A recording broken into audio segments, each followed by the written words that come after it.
slide, please. So you can look at anemia in a lot of different ways, like decreased production from the bone marrow, increased destruction, like in hemolytic diseases. But in pregnancy, basically, I look at anemia as two different types, either nutritional anemia, which includes iron, B12, and folate, or hemoglobinopathies, and that is thalassemia and sickle cell. Next slide. So during pregnancy, the blood volume increases, usually by about 40%. And so the plasma volume increases much more rapidly than the total red cell volume. So there's a dilutional anemia that occurs in pregnancy. Next slide, please. So the definition for anemia during pregnancy is a little bit different than in the non-pregnant state.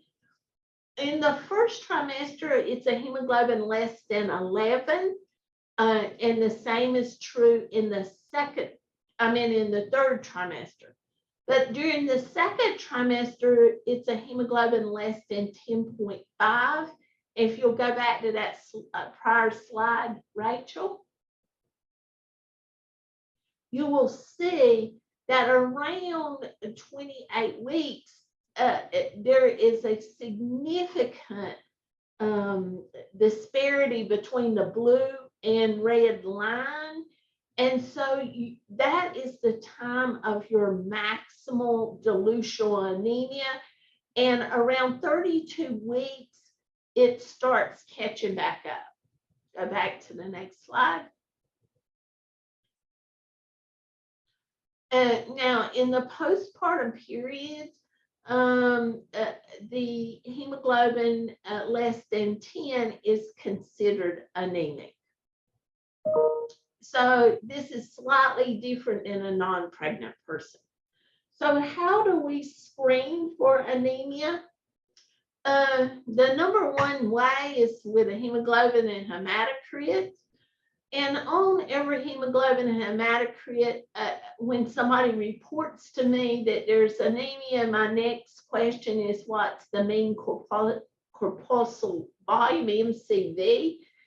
And if it's less than 80, it's considered a microcytic anemia. If it's greater than 100, it's a macrocytic anemia. And in between, it's normocytic. Next slide, please. So iron deficiency is by far the most common anemia in pregnancy that's nutritional. And there's a bunch of risk factors for it. Primarily, if you've had a prior pregnancy, the fetus and the placenta take 1 gram of elemental iron from a woman's body. And if there's short interval pregnancy, she doesn't have time to replace that. Heavy menses is another reason for iron deficient anemia. Being a teenager, African American, gastric bypass, and a vegetarian are all increased risk factors for iron deficient anemia. So how do you work up an iron deficient anemia? Because iron deficiency can have be normocytic, or it can also be microcytic. And the normal iron indices usually are the things that we look at are iron levels. We look at total iron binding capacity and serum ferritin levels. Next slide. So with iron deficiency, iron is decreased, total iron binding capacity is increased, and ferritin is decreased. ferritin has the best sensitivity and specificity for iron deficient anemia, and therefore it is recommended as the test that you should use to make a diagnosis of iron deficiency. In fact, there are some people that advocate that we should do a CBC and a ferritin at our first prenatal visit. And if the ferritin is less than 30 micrograms per liter, then there's evidence of iron deficiency. But in general, we do not add ferritin to the CBC, and the U.S. Task Force doesn't recommend it, and neither does ACOG. Next slide. So in our diet, in a normal American diet, we eat about 15 milligrams of elemental iron a day. And in pregnancy, we need 27 milligrams of elemental iron per day. And in lactation, we only need 9 milligrams per day. So we need to have some iron supplementation during pregnancy. And usually the amount of iron in a prenatal vitamin is adequate to get us to 27 milligrams per day. Next slide. So iron therapy can be given as oral iron. It's usually started in the first trimester for mild anemia. It's usually given in the first trimester, either in the form of a prenatal vitamin or additional iron, and it can be given for mild anemia in the second trimester if tolerated. The one thing that you should know is that iron can cause significant nausea and significant constipation. You can also use IV iron in the second and third trimester. If the hemoglobin is less than 10, there's intolerance or non-adherence to oral therapy. Conditions that interfere with iron absorption, such as gastric bypass surgery, or if the patient is beyond 30 weeks and we're trying to tune her up for delivery, and we don't want to give her an increased risk of a blood transfusion. Next slide, please. So iron supplementation comes in several forms. There is iron gluconate, sulfonate, fumarate, and as you can see, ferrous gluconate is the lowest amount of elemental iron per tablet, and it has 34 milligrams, and this is the reason it is usually tolerated better than the other two. Now, I have often seen, and I'm sure Barry has too, women who are anemic given 2 tablets of iron a day, and even sometimes 3 tablets a day. Now, the current recommendation is that to prevent side effects and to increase compliance, we should probably give iron just like on Monday, Wednesdays, and Fridays, because it also, by deep spacing it out, it allows us to absorb more. Now, just a little bit about IV iron. I don't know how many of you use this in your practice, but it's quite effective in decreasing the amount of transfusions. So if we have a patient at 24 to 28 weeks that's less than 10, we usually send them for weekly iron, IV iron for at least 4 different weeks. Now, one of the reasons that IV iron has gotten such a bad rap is that iron dextran actually has a significant risk of anaphylaxis, and every patient should be tested with a test dose before we give them iron dextran, which is very time consuming both for the clinic as well as the patient. It's really a pain to sit in clinic to make sure you're not going to have an anaphylactic reaction before they give you IV iron.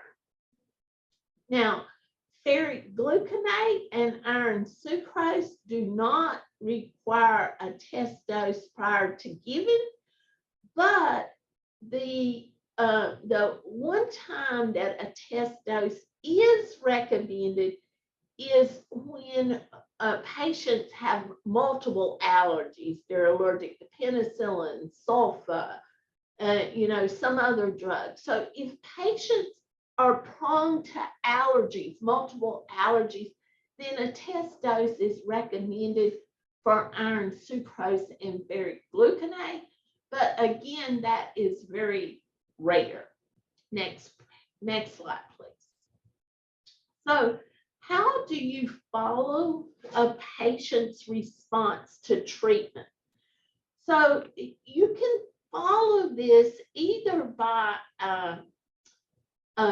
oral supplementation or IV iron supplementation.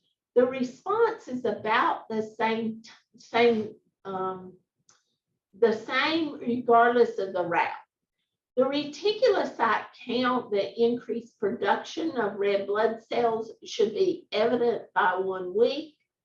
The hemoglobin should increase by 1 gram per deciliter at 2 to 3 weeks, and your ferritin should normalize by 3 weeks.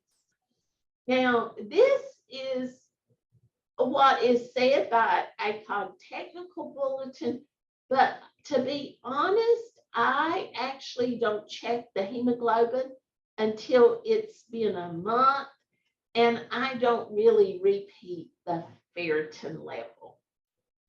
Now, the next question is, why should we treat anemia during pregnancy? Anemia in pregnancy, depending on how you define it, 20 to 30% of women can be anemic in pregnancy, and there is increased adverse maternal outcomes, and there is also increased adverse fetal outcomes like growth restriction. Now, we have not had any randomized controlled trials or any meta-analysis or anything that shows that correcting the anemia will improve fetal outcome. But just for the mother to have more energy and be able to take care of her newborn, I feel strongly that we should treat anemia during pregnancy. Next slide, please. Now, macrocytic anemia is when the MCV is greater than 100. It is very uncommon to see this during pregnancy. I mean, I've seen it in a handful of pregnant women, and it's usually women who have had gastric bypasses. You would measure a serum folic acid level and a B12 level, and both of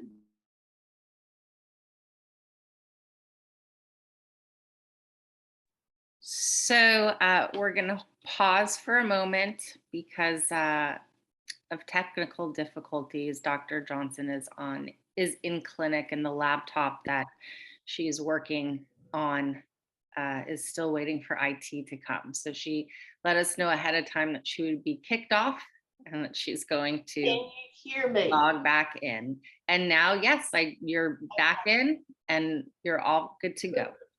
Okay, so folic acid is definitely, that deficiency is much more common than B12. If you remember, folic acid is a water-soluble vitamin, and B12 is also water-soluble, but it's made by the bacteria in our gut. So it's not as common as folic acid deficiency is. Next slide. So in pregnancy, our folate requirements increase from 50 micrograms to 400 micrograms a day. 400 micrograms a day is what's usually in a prenatal vitamin, but some of them go up to 1 milligram a day. Folic acid actually is very concentrated in leafy vegetables, beans, and animal protein. I once asked my husband, I was like, my goodness, how in the world can we have a folic acid deficiency in South Carolina? Is many collard greens and mustard greens and stuff, cabbage that we eat. And he replied to me, Donna, when you wrap it in as much grease as y'all do, it prevents its absorption. So every time I eat greens, I think of that. Next slide. So B12 is very common, like if you live in California or the Northeast, people who are vegans, who eat basically no protein, no eggs, no fish, are at increased risk for B12. And people who have a partial or total gastric resection, and people who have Crohn's disease. If you recall, inside our stomach, we make an intrinsic factor that binds to B12, and B12 is then absorbed in our distal ileum. So if you have anything that affects the production of intrinsic factor or absorption in the distal ileum, then those individuals are at increased risk for B12 deficiency. And this is reaching way back in people's memory, but pernicious anemia is when we're missing that intrinsic factor. And so with B12, we often have to give IM shots once a month to correct them, because there's usually an absorption problem or intrinsic factor problem. And it's only the vegan diet, well, it's primarily the vegan diets that will B12 supplementation help correct that. And that's basically it in a nutshell. I always